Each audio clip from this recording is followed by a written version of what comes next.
यदि चैतन्ये मुकुर इव मभावाश्चिदचित् समं भान्ति ध्रुव्य व्ययजनिलसन्तोऽन्तरहिता जगत् साक्षी मार्ग प्रकटन परो भानुरिव यो महावीर स्वामी नयन पथगामी भवतु मे। परम पूज्य गुरुदेव के चरणों में सभक्ति नमन। उपस्थित भाइयों बहनों, भगवती सूत्र एक ऐसा ग्रंथ है जिसकी चर्चा पूरी लाइफ टाइम में भी करे तो शायद फिनिश ना हो, तो सेकेंड लाइफ लेना पड़ सकता है पूरा सुनने के लिए। पर जितना भी हम डिस्कस कर सकते हैं इस लाइफ टाइम में, हम उतना ही कमिट कर सकते हैं, और वो भी जितना समय हम मायामी में हैं उतने समय ही उसका डिस्कशन कर सकते हैं। तो टाइम हमारे पास लिमिटेड है, किंतु कंटेंट बहुत ज्यादा है। और पिछली चर्चा में हम बात कर रहे थे पंच समवाय की। सभी को याद होंगे 5 समवाय। समवाय का मतलब होता है समूह, ग्रुप। और 5 तत्व ऐसे हैं, 5 ऐसे गवर्निंग फैक्टर्स हैं जो सारी विश्व की घटनाओं को गवर्न करते हैं। ठीक है ना? उसमें हमारा अस्तित्व भी है, जीव का अस्तित्व भी है, और सारे जगत का अस्तित्व भी है। तो विश्व में जो कुछ हो रहा है उसको गवर्न करने वाली कोई पावर होनी चाहिए। दूसरे धर्म जो ईश्वर को मानते हैं वो ये सोचते हैं कि ईश्वर ये कोई शक्ति है जिसके द्वारा ये विश्व गवर्न हो रहा है।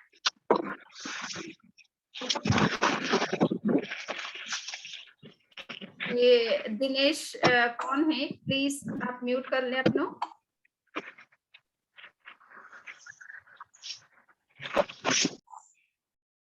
म्यूट कर ले।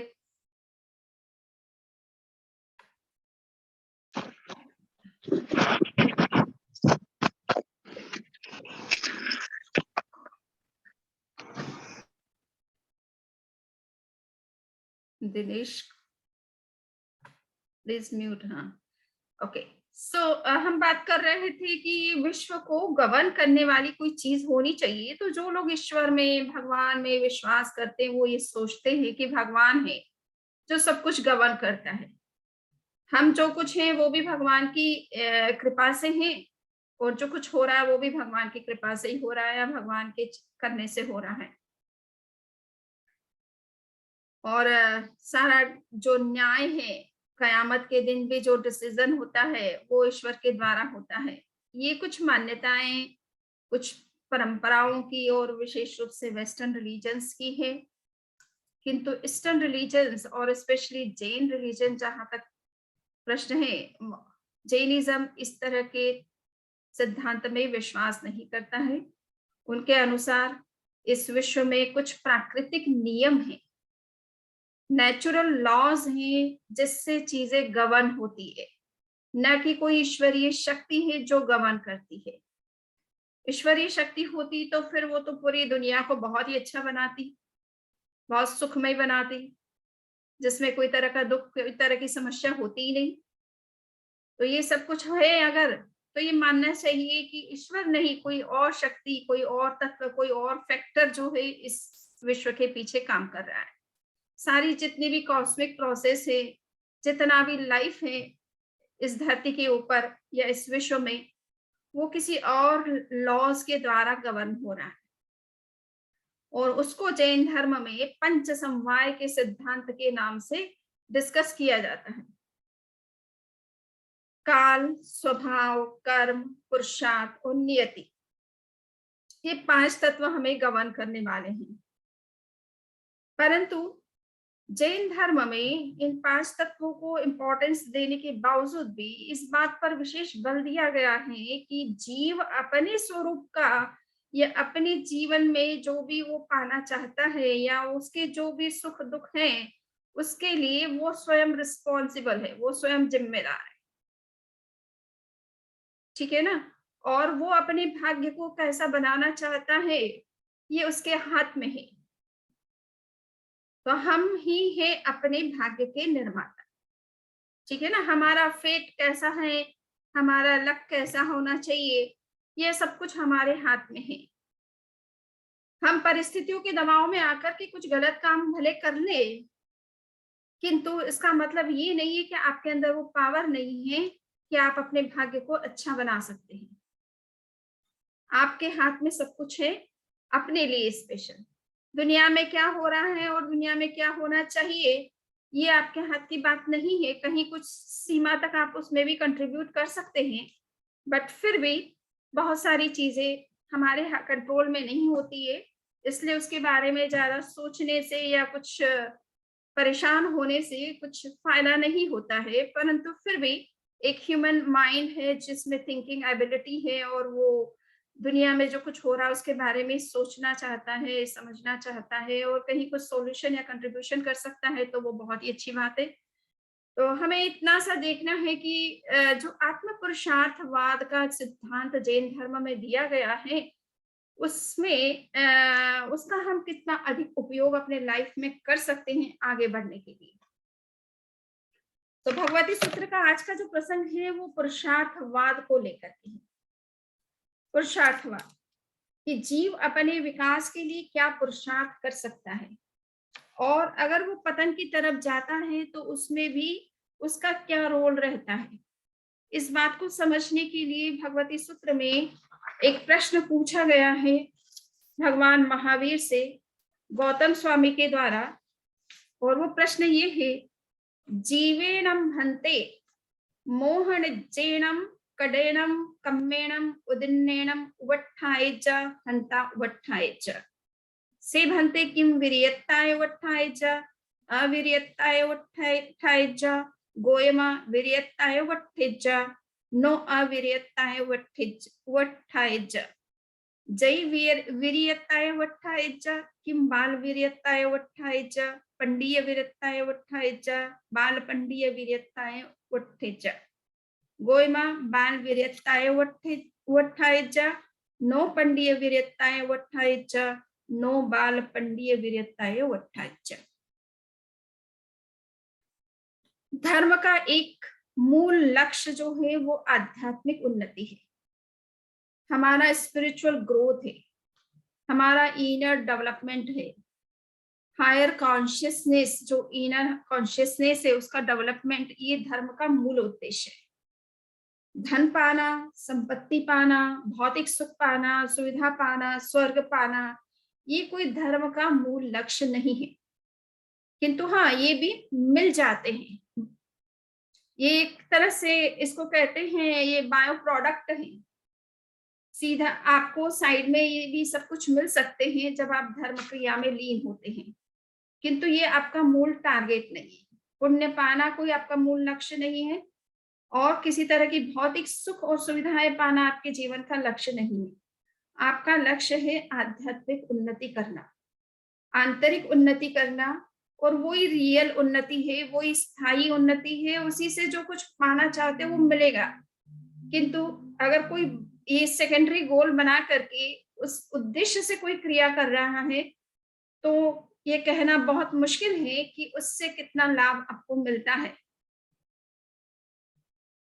सबसे बड़ा हमारा जो आध्यात्मिक उन्नति में बाधक तत्व है वो मोह कर्म है। मोह कर्म 8 कर्मों का राजा है। मोह कर्म, मोह कर्म के रहते अन्य सभी कर्मों का संबंध जीव के साथ होता रहता है, किंतु अगर मोह कर्म समाप्त हो गया तो अन्य कर्मों को समाप्त करने के लिए आपको कोई विशेष पुरुषार्थ करने की कोई आवश्यकता नहीं है। आध्यात्मिक उन्नति के संदर्भ में जैन धर्म का एक प्रसिद्ध सिद्धांत है जिसे गुणस्थान का सिद्धांत कहा जाता है, और उसमें 14 गुणस्थान, 14 सीढ़ियों की बात की जाती है। 14 स्टेप्स फॉर स्पिरिचुअल इवोल्यूशन।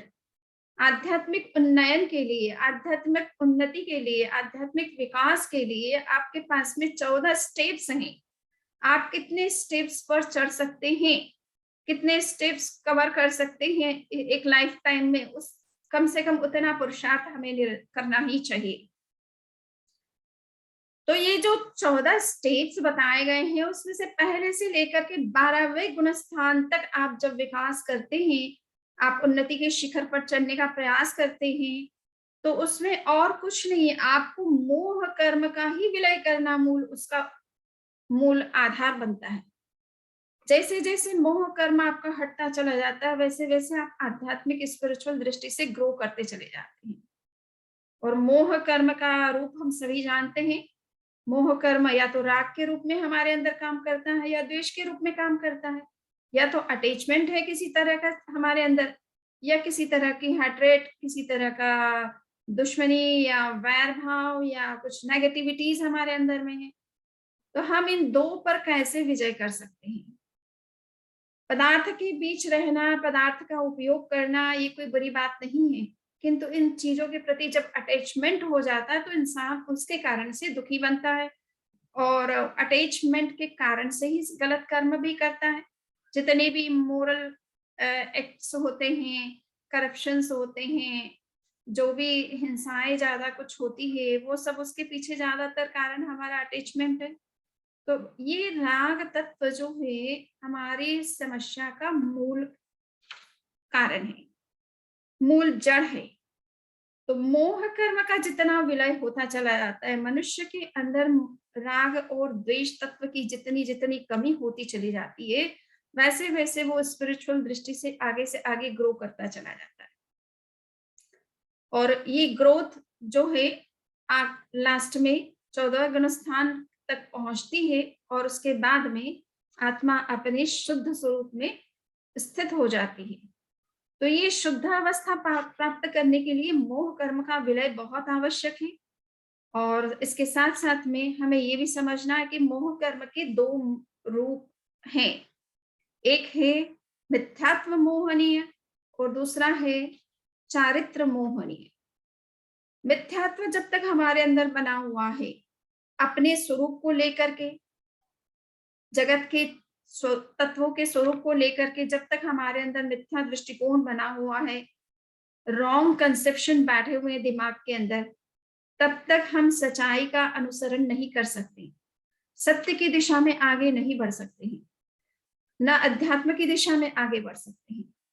तो सत्य और तत्व को जानने के लिए और इवन आत्म तत्व को समझने के लिए मिथ्यात्व का विलय बहुत आवश्यक है। हमारा ज्ञान कम से कम स्पष्ट होना चाहिए अपने स्वरूप के संदर्भ में, और हमारा संबंध जिन तत्वों के साथ है उन तत्वों के स्वरूप को लेकर के हमारी जो स्पष्टता होनी चाहिए, वो जितनी होगी उतना ही आपका दृष्टिकोण साफ रहेगा, आपका चिंतन साफ रहेगा, आपका आचरण में भी बहुत कुछ परिवर्तन होगा। तो ये मिथ्यात्व मोहनीय सब कर्मों का मूल जड़ है, सभी कर्मों का। राग हो रहा है, द्वेष हो रहा है, ये चारित्र मोहनी कर्म के कारण से हो रहा है, किंतु ये चारित्र मोहनी का भी जड़ कहाँ पर है? मिथ्यात्व में है। मिथ्यात्व अगर है तो आप आचरण आपका या आपका दृष्टिकोण शुद्ध नहीं हो सकता है, स्पष्ट नहीं हो सकता है, और कहना चाहिए कि सत्यग्राही नहीं बल्कि मिथ्यात्वग्राही या असत्य की का अनुसरण करने वाला होता है। तो ये प्रश्न है कि मोहनीय कर्म जैसे जैसे समाप्त होता है, वैसे वैसे जीव आध्यात्मिक उन्नति करता है, इस बात में तो हमें कोई संदेह नहीं है। किंतु क्या, ये देखिए गौतम स्वामी का एक बहुत बड़ा प्रश्न है, और बहुत ही एक तरह से विचारणीय प्रश्न है कि क्या जीव मिथ्यात्व दशा में भी कोई विकास कर सकता है? सम्यक्त्व दशा यानी तत्व और सत्य को जानने के बाद तो वो विकास करेगा, ये तो सुनिश्चित है, इसमें तो कोई डाउट की बात नहीं है। किंतु क्या मिथ्यात्व दशा में रहते हुए भी जीव विकास कर सकता है? कोई धर्म क्रिया इस तरह की कर सकता है जिससे कि उसकी उन्नति हो? क्योंकि ये प्रश्न आता है कई बार हमारे अपने जैन लोगों के द्वारा कि हम तत्व को जितना जानते हैं, जितना समझते हैं, जितना डिस्कस करते हैं, उतना तो किसी और दर्शन परंपरा, धार्मिक परंपरा में इस तरह का कोई चिंतन नहीं होता है। तो उनकी आध्यात्मिक उन्नति कैसे होती है? हमें ही क्यों तत्व जानना ज़रूरी है? हमें ही क्यों सम्यक दर्शन का विकास करना ज़रूरी है? अन्य सभी लोग भी तो धर्म का अनुसरण कर रहे हैं, वो तो उनको उनमें क्या आध्यात्मिक उन्नति नहीं देखी जाती है? तो एक प्रश्न हमारे सामने आता ही है और देखिए गौतम स्वामी ने वही प्रश्न कर लिया है कि मिथ्यात्व का विकास हो सकता है कि नहीं? जो तत्व को नहीं जानता है, जो कि उनकी परंपरा में उस तत्व का विवेचन ही नहीं है। आत्मा क्या है, परमात्मा क्या है, पुण्य क्या है, पाप क्या है, आश्रव क्या है, बंध क्या है, संवर क्या है, निर्जरा क्या है, मोक्ष क्या है, ये चीजों की चर्चा ही नहीं है। इसलिए उन परंपराओं में इस को पालन करने वाले, फॉलो करने वाले लोगों में आध्यात्मिक उन्नति का क्या संभावना ही नहीं है। तो भगवान महावीर ने कहा कि ऐसी बात नहीं है। वो विकास तो कर सकता है, किंतु किस तरह का विकास कर सकता है? वो आध्यात्मिक दृष्टि से जितना आगे बढ़ना चाहिए, जिस रूप में आगे बढ़ना चाहिए, ये उसके लिए नामुमकिन है, यानी मोक्ष पाना तो उसके लिए कठिन है। और इवन संवत धर्म की आराधना भी उसके लिए कठिन है। परंतु हाँ, फिर भी वो विकास कर सकता है और विकास करते हुए वो 9 ग्रैवेयक तक स्वर्ग को यानी स्वर्गों से प्राप्त हो सकता है, किंतु मोक्ष की उपलब्धि उसको नहीं हो सकती। जब तक कि आपकी तत्व दृष्टि स्पष्ट न हो, तब तक आप मोक्ष दशा को प्राप्त नहीं कर सकते हैं। पर हाँ, संसार में रहते हुए आध्यात्मिक उन्नति न करते हुए भी आप भौतिक दृष्टि से बहुत आगे बढ़ सकते हैं और इतना अधिक आगे बढ़ सकते हैं कि आप उन धर्म क्रियाओं को जिनको आप धर्म समझ करके कर रहे हो, उससे आगे बढ़ते-बढ़ते आप स्वर्ग तक जा सकते हो और स्वर्ग में भी 9 ग्रैवेयक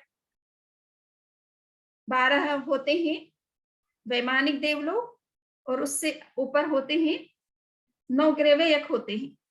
उन 9 ग्रैवेयक तक जो ही जीव उन्नति करते हुए पहुंच सकता है। तो मिथ्यात्व में भी विकास की संभावना है, किंतु वो ज्यादा से ज्यादा विकास करते हुए स्वर्ग जा सकता है, मोक्ष नहीं जा सकता है। आध्यात्मिक दृष्टि से जो उन्नति मोक्ष के लिए चाहिए, वो तो मोह कर्म के विलय से ही संभव हो सकती है। और उसमें एक बात और है कि जब विकास करता है जीव, मिथ्यात्व दशा में विकास करता है, तो वो किस प्रकार की शक्ति का उपयोग करता है, अपनी शक्ति का किस तरह से विकास करता है या किस शक्ति के द्वारा वो कार्य करता है। तो जैन धर्म में धर्म की दृष्टि से, आध्यात्मिक दृष्टि से 3 प्रकार की शक्तियों की चर्चा की गई। पहली शक्ति है बाल वीर्य, दूसरी शक्ति है बाल पंडित वीर्य और तीसरी शक्ति है पंडित वीर्य।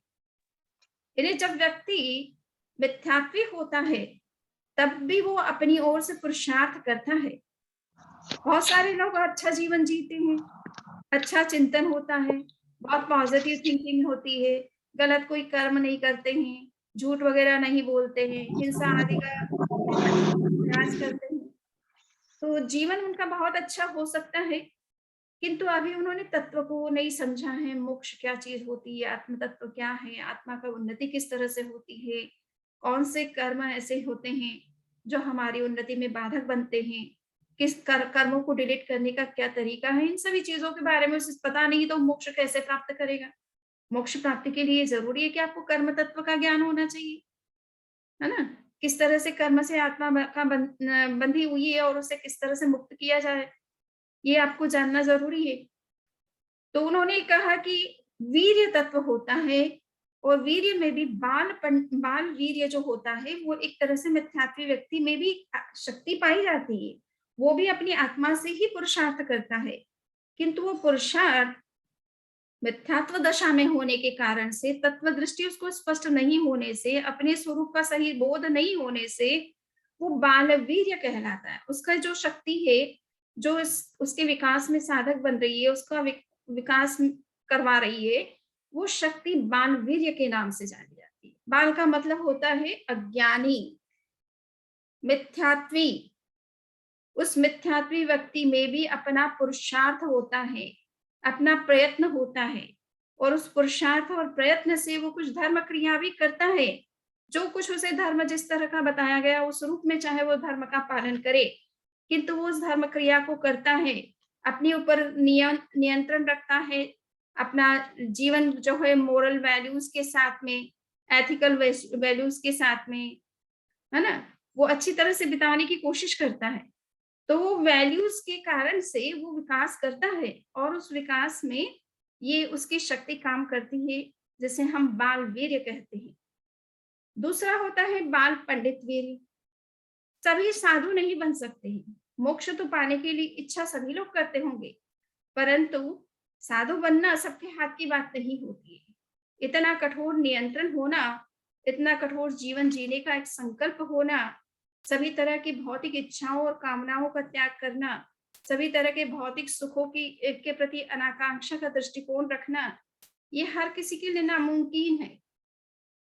और ऐसी स्थिति में वो ये तो नहीं सोचता है कि मैं साधु बनूं, परंतु वो ये सोचता है कि मैं भी कुछ ऐसा पुरुषार्थ करूं जिससे कि मैं आध्यात्मिक दृष्टि से आगे बढ़ सकूं, और वो तत्व को समझने की कोशिश करता है और कुछ नियम, धार्मिक जो नियम होते हैं, त्याग होते हैं, व्रत होते हैं, उनका भी पालन करता है।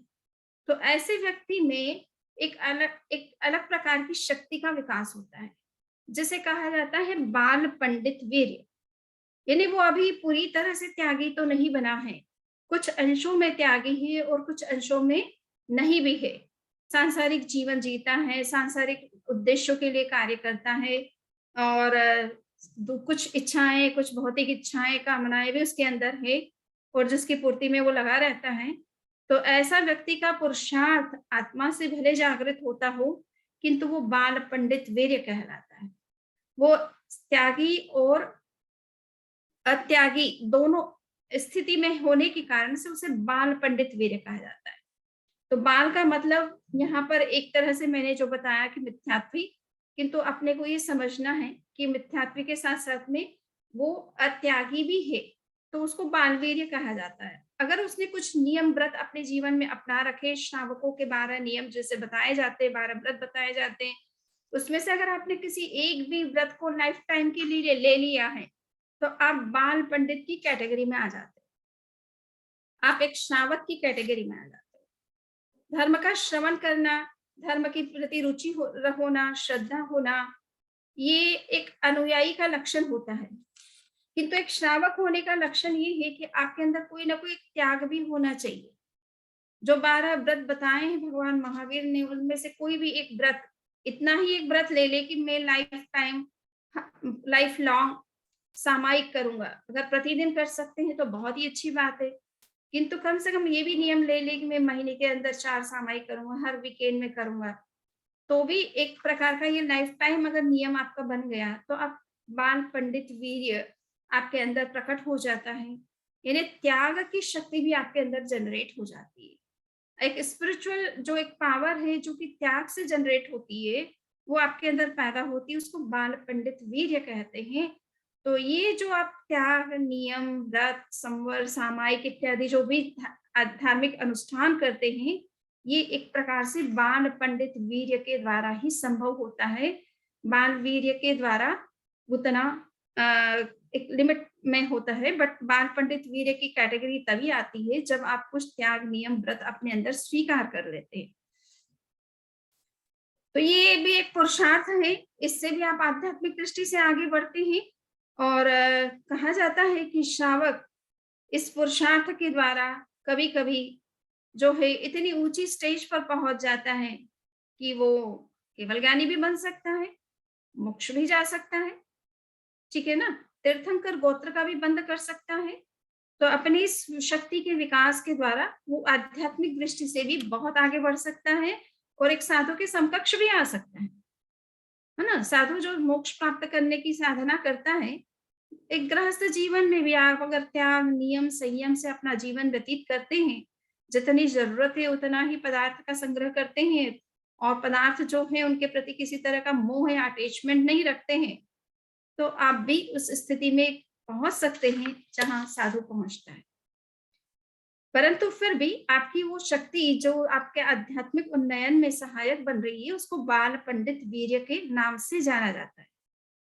तीसरा पुरुषार्थ कहलाता है, तीसरी तरह की शक्ति कहलाती है, वो है पंडित वीर्य।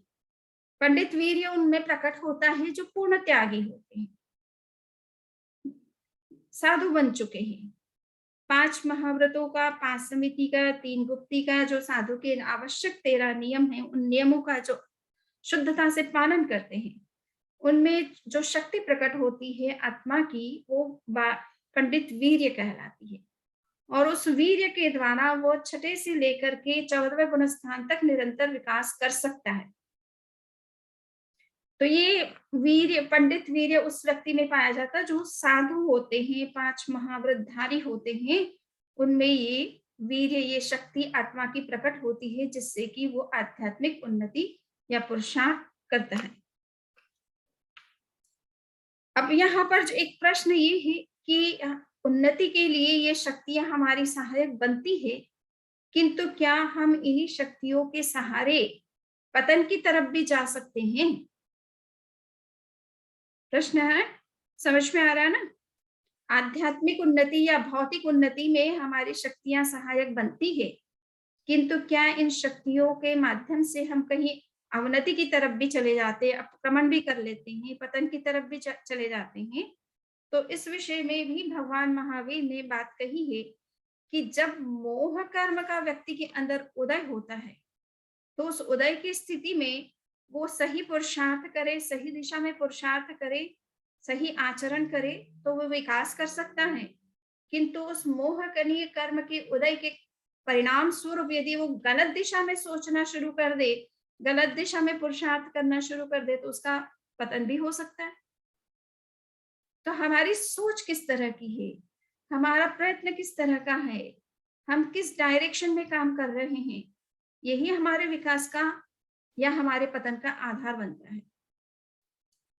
तो जीव विकास भी कर सकता है, मिथ्यात्व दशा में भी विकास कर सकता है, किंतु वो विकास करते करते जस्ट स्वर्ग तक जा सकता है, किंतु मोक्ष नहीं मिल सकता उसे।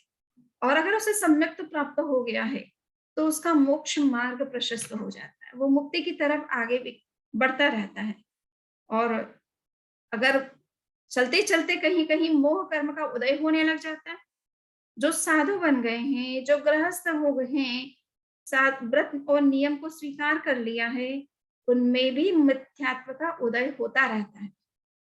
क्योंकि हमारा सम्यक किस प्रकार का है? क्षायोपश्मिक सम्यक। क्षायोपश्मिक सम्यक स्थायी नहीं रहता है, वो बीच में जब कभी आपके मन में कोई शंका हो जाती है, भगवान जिनेश्वर भगवान ने जिन तत्वों को हमें बताया है, उसका जो स्वरूप हमें समझाया है, अगर उसमें आपको किसी तरह की शंका हो जाती है, शंका ही नहीं आग्रह हो जाता है, जो सिद्धांत से विपरीत बात है उसके प्रति आपका आकर्षण हो जाता है, तो आप उस जिन प्रतिपादित जो भगवान तीर्थंकरों के द्वारा बताए हुए मार्ग से भटक जाते हैं।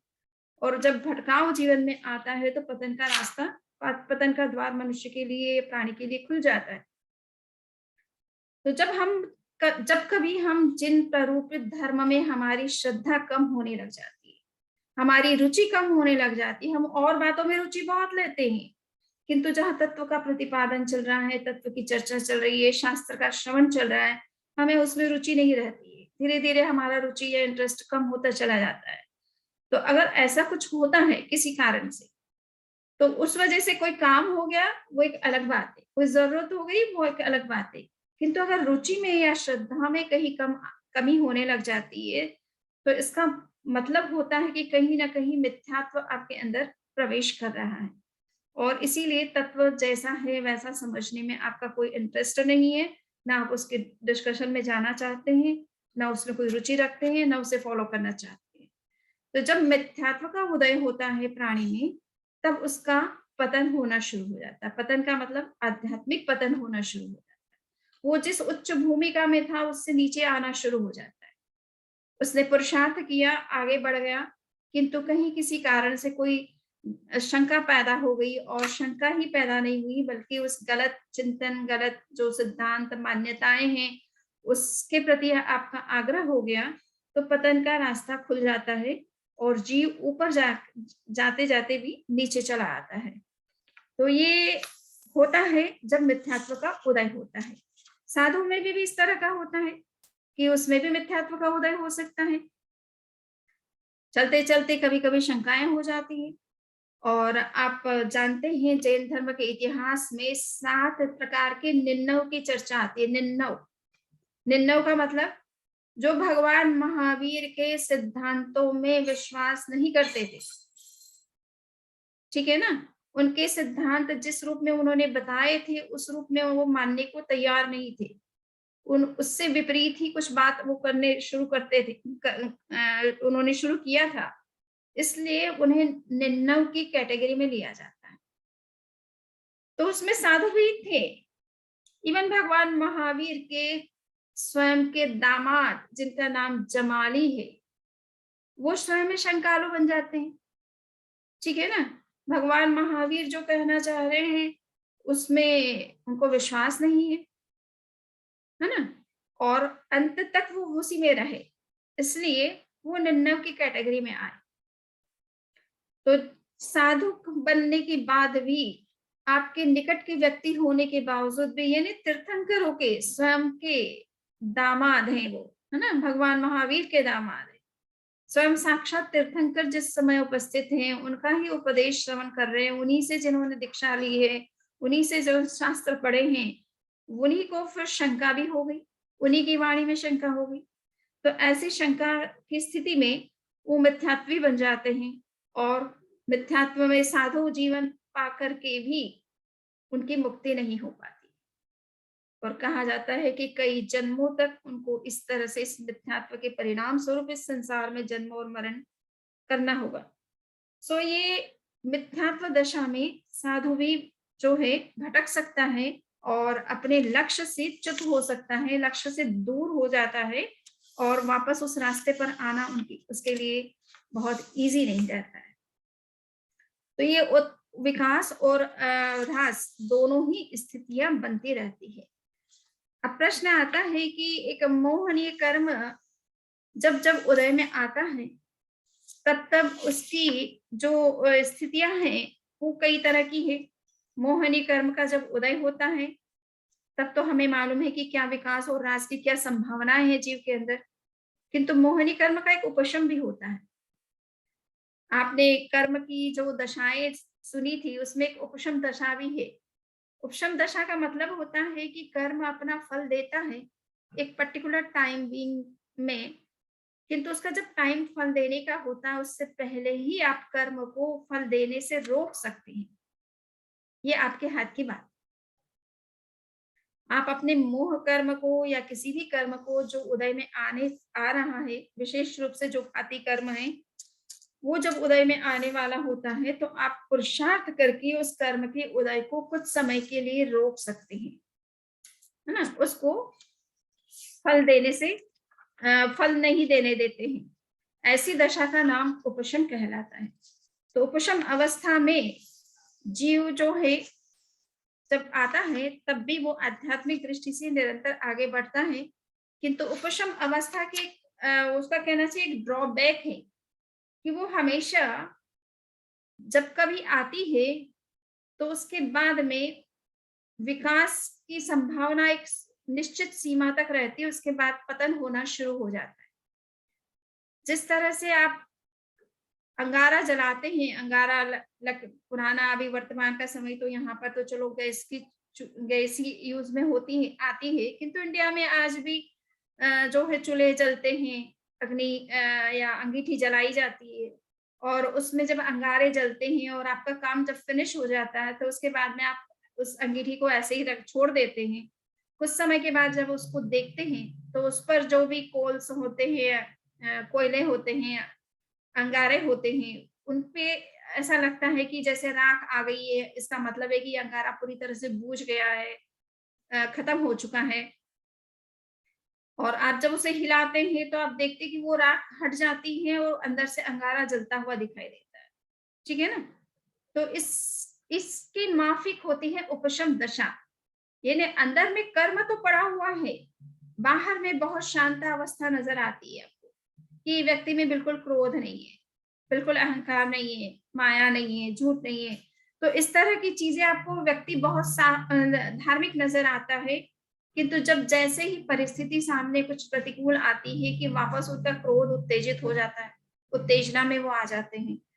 तो ये जो शांता अवस्था एक टाइम बीइंग के लिए आपको दिखती है, किंतु उसके बाद जैसे ही वो अवस्था खत्म होती है, फिर व्यक्ति उत्तेजित हो जाता है, तो इसे उपशम दशा से पतन करना कहते हैं। तो जब व्यक्ति उपशम दशा में होता है, उस समय वो अध्यात्म अगर उसकी डेथ उस स्थिति में हो जाती है, तो वो निश्चित रूप से ऊपर की तरफ जाता है, उसका आध्यात्मिक उन्नयन होता है। किंतु अगर वो उस अवस्था में उसकी डेथ नहीं होती है और वो स्थिति जब समाप्त हो जाती है, तो वो वापस क्रोध आदि जो विकार है उसके अंदर जागृत हो जाते हैं, तो वो पतन की तरफ आगे बढ़ जाता है। तो ये भगवान महावीर ने कहा कि उपशम दशा में जीव अपना विकास करता है, और जब कभी वो विकास करता है, वो हमेशा पंडित वीर्य उसके अंदर होता है। उपशम दशा में आत्मा में जो वीर्य, जो शक्ति प्रकट होती है, वो पंडित वीर्य होती है और उससे हमेशा जीव विकास करता है। किंतु वो उपशम अवस्था समाप्त होने के बाद उसमें जब वो विकार वापस जागृत हो जाते हैं, तो वो पतन की तरफ भी आगे बढ़ जाता है, और पतन होते होते वो छठे गुण स्थान से पांचवें गुण स्थान में या पहले गुण स्थान तक भी आ सकता है। तो उसका पतन इस तरह से हो जाता है कि वो वापस जीरो स्टेट में आ जाता है। वो 11वें गुण स्थान में है, वहां से पतन करके वो पहले गुण स्थान पर भी आ सकता है और पांचवें गुण स्थान पर भी आ सकता है, नीचे के छठे आदि गुण स्थानों में भी आ सकता है। ये उस पर डिपेंड करता है कि वो कितना संभल जाता है ना। हमने देखा ना, नमी जो प्रसन्न चंद्र राजर्षि की कथा हम सुनते ही है, बन गए हैं साधु, ध्यान कर रहे हैं, ध्यान में बहुत गहरे लीन है, और कोई सैनिक या कोई व्यक्ति उनके सामने से गुजरता है और वो कहता है कि देखो, राजा है, इतना बड़ा राज्य, और उसको छोड़ करके निकल गए, अपने छोटे से पुत्र के को सारा दायित्व सौंप दिया, खुद अपनी साधना में लग गए। अब बेटा तो इतना अभी मैच्योर है नहीं, शत्रुओं ने आक्रमण कर दिया है, किस तरह से वो अपने राज्य की रक्षा करेगा। तो ये बात जैसे ही कानों में पड़ी, नम्र राजर्षि के मन में ये विचार आ गया कि अरे, मेरे राज्य पर आक्रमण हो गया, मेरा पुत्र किस तरह से राज्य की रक्षा कर पाएगा, इस समय अगर मैं होता तो उन शत्रुओं का विनाश कर सकता था। तो अंदर ही अंदर युद्ध शुरू हो गया। तो एक साधु है, किंतु जब मोह कर्म का उदय होता है, तो वो नीचे गिरते आध्यात्मिक जहां ध्यान की गहराई में थे और ऊपर की तरफ जा रहे थे, आध्यात्मिक उन्नयन कर रहे थे, वो फॉलिंग करने लगते हैं, फॉल डाउन होना शुरू हो जाता है उनका। और कहा जाता है कि वो पहली नरक में जा सकते थे अगर उनकी उस स्थिति में, उस दशा में उनकी डेथ हो जाती। किंतु फिर ही थोड़ी देर में उनको ये स्मृति हो जाती है कि मैं साधु बना हूँ, मैंने हिंसा छोड़ रखी है, अहिंसा का व्रत ले रखा है, मैं मन से भी किसी की हिंसा नहीं कर सकता हूँ, फिजिकल तो करने का कोई प्रश्न ही नहीं उठता है, और ये मैंने बहुत गलत सोचा है जो कुछ सोचा मैंने। तो खुद को अंदर में सोचने लग गए, रिग्रेट करने लग गए कि ये मैंने कितना गलत बात सोची है, और भूल गया कि मैं कौन हूँ। तो ये उसी समय भावों की शुद्धि होने लगी और विकास करते करते केवल ज्ञान हो गया। ठीक है ना।